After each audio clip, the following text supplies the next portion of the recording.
Hi guys and welcome to FPL Team Talk. In this video I'm going to go through a wild card side for game week 26. I know a lot of you out there are considering a wild card because it's a blank game week. There are some injuries knocking around too. So I have put one together. Let me know what you think of it at the end of the video, where I also go through some options. In the meantime, please hit that like button if you think this is useful, and consider subscribing to really help out the channel. In the meantime, now that's all out of the way, let's get into it.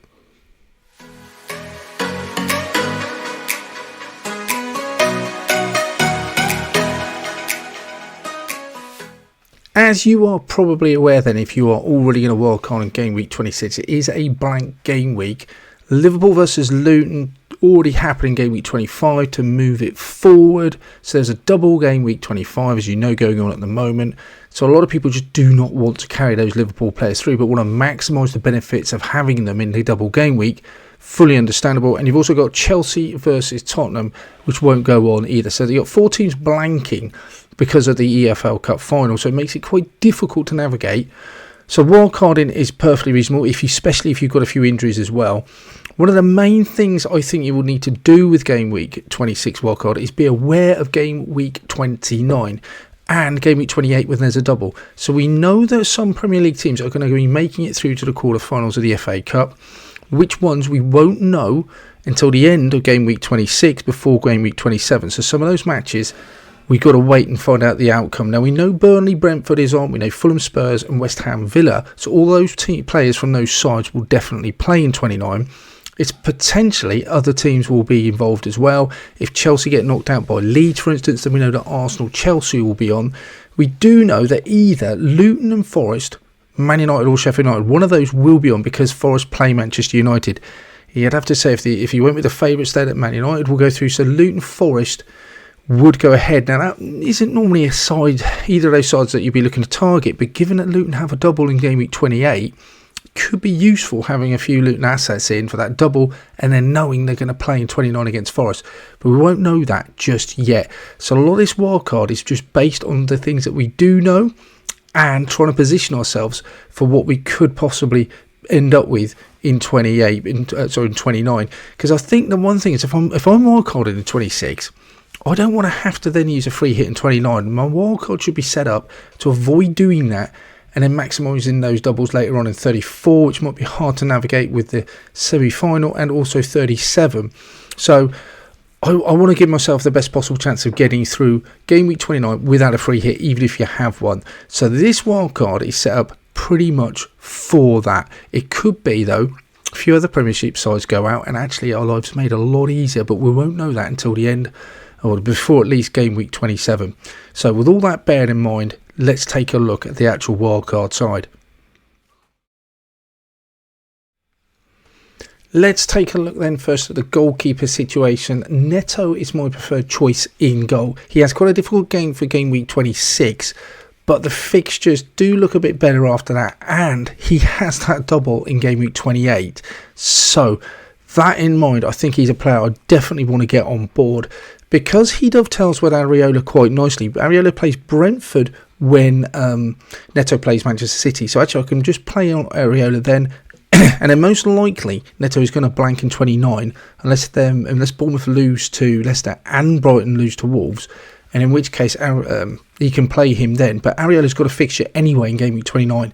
So I think those two work together quite well. Don't think either's got an outstanding defence, but just for the double game week and the amount of money you save, I think I would just go Neto and Areola. In defence, especially for the short term, Ake looks a decent option. We know he plays in 26, so that's not a problem. And we'll look at how the whole side sets up for 26 and 29 later on in the video.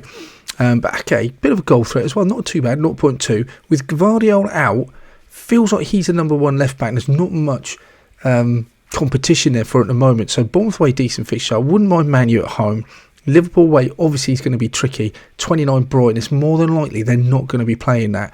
But in the short term, one of the best defences in the league, I think I need a Man City player.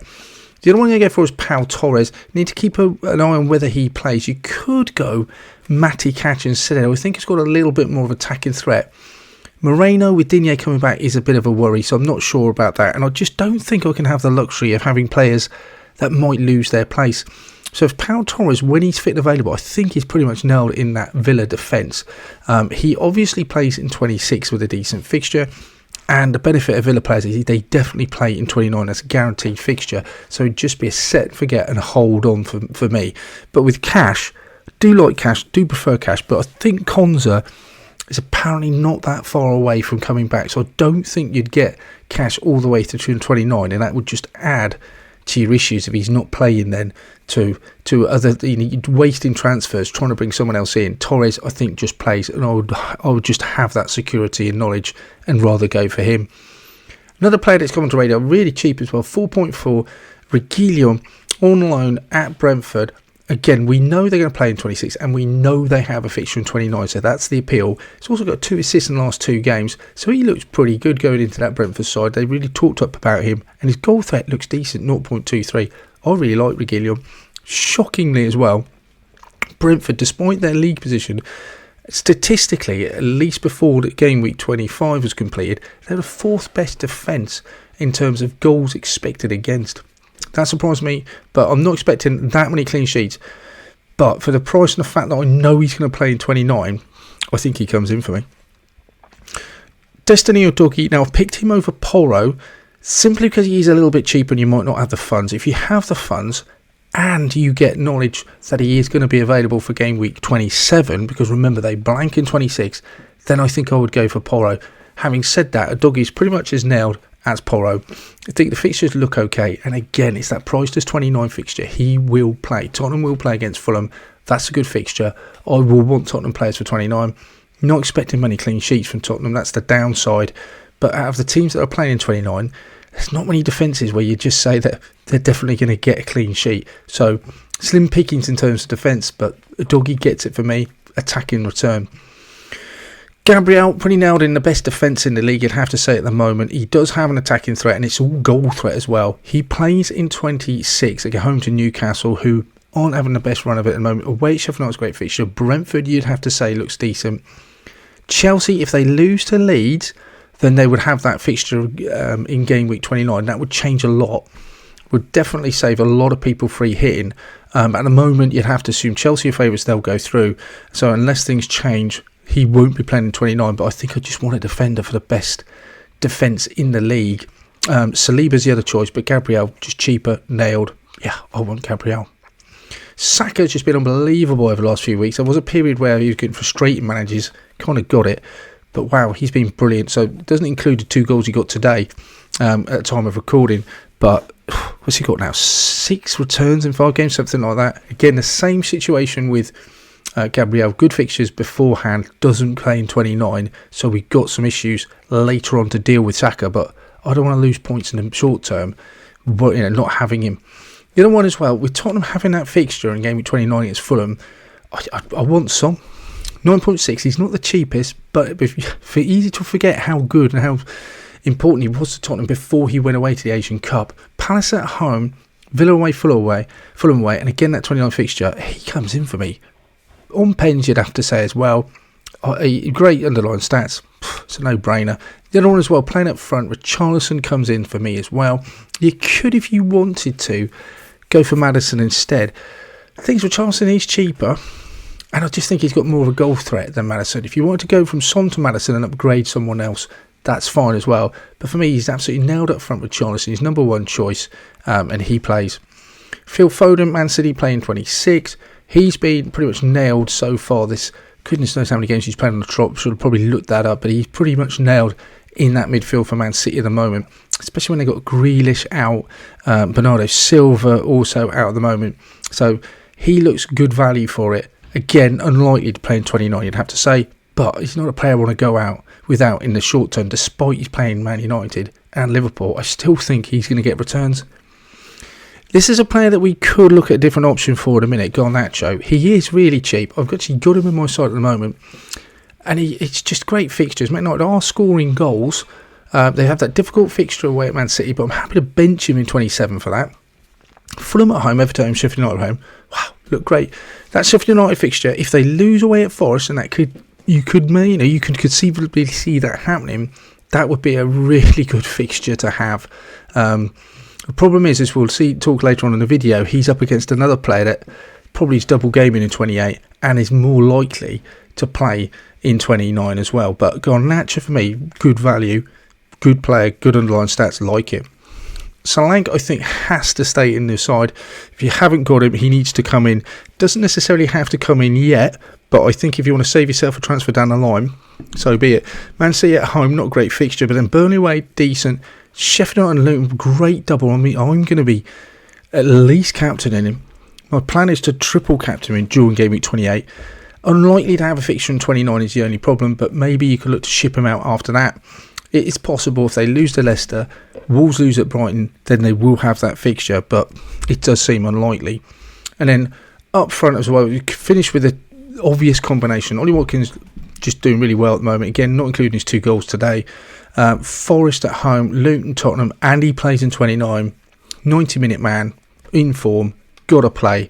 And finally, I'm not even going to talk about it, I just think he won't play in 29, but I don't want to go without him beforehand. Haaland has to play. So that's my sort of selected 15. Let's see how it looks, how much it costs, and then a couple of different options and how we negotiate 26 and most importantly 29.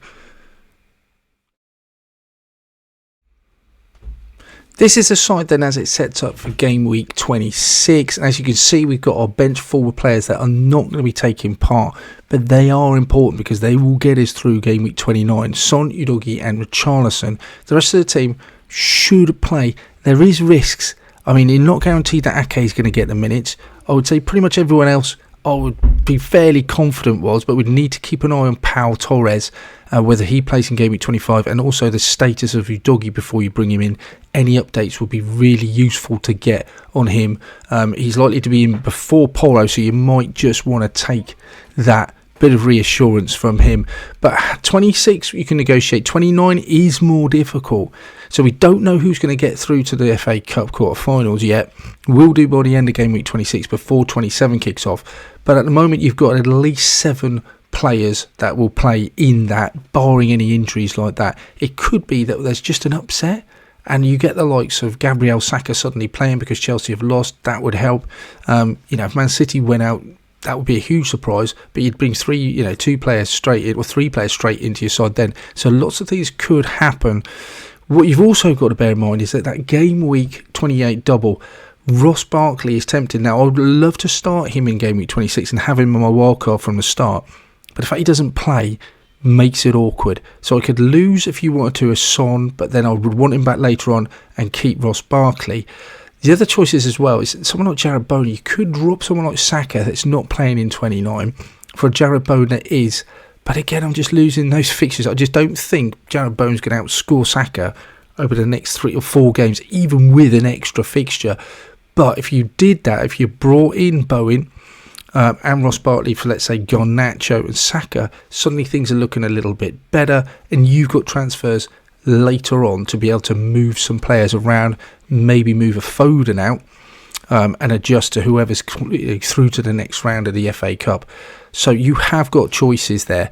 101.6 million is what it comes out to. I actually think you'll probably end up having slightly more funds than you think. That sounds quite high, but if you already own let's say an Areola, you might have some money already invested in him, and a Watkins, so you wouldn't be spending 101.6, you would have already some money invested in him. Same with Haaland. So that's the side as it looks through 29. That's how it looked in 26. Let me know what you think. What you think. Let me know what your thoughts are. That's it for this one then. Let me know in the comments below if you are considering wildcarding for game week 26, and are there any players that you think I've overlooked or I should be considering putting in that side. In the meantime, we'll come back at you with a watch list team selection video all before the game week 26 deadline. So make sure you hit that subscribe button, notification bell to get the latest updates, and in the meantime, take care, enjoy the rest of your game week 25, and I shall speak to you soon.